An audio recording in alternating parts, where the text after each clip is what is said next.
Сәлеметсіздер ме, құрметті менің оқырмандарым. Бүгін мен сіздерге антифин кодты есептеуді үйрететін боламын.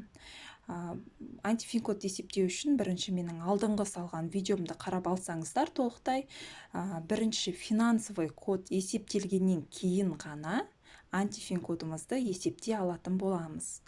Мысалға, біздің финансовый кодымыз 1122 делік. Осы 1122-ні бір-біріне қосамыз. 1, 1, 2, плюс 2, 4, 5, 6. 6 саны шықты. Мына жерде кейде 2 таңбалы сан шығуы мүмкін. 2 таңбалы санды тағы бір-біріне қосып, 1 таңбалы сан жасаймыз.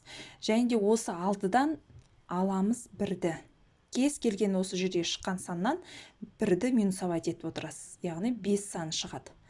5 саны бұл біздің антифин код. Антифин код дегеніміз ақша жағынан сәтсіз саныңыз. Жаңағы финансовый кодқа қарама қайшы. Сізде мысалы 5 саны шықса, бұл сіздің антифин кодыңыз. Ақша жағынан сәтсіз сан. Мысалға 50 теңге, 500 теңге, 5000 теңге, яғни осындай округленный суммаларға өте абай болғаныңыз үшін. Осы суммаларға байланыстырып депозит ашуға, осы суммаларға байланыстырып қарыз алуға, қарыз беруге болмайды сізге.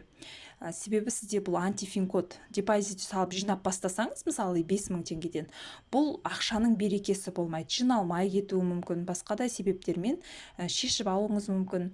Ал қарыз берсеңіз, ол ақшаңыздың қайтарылуы, қайтып келуі өте қиын.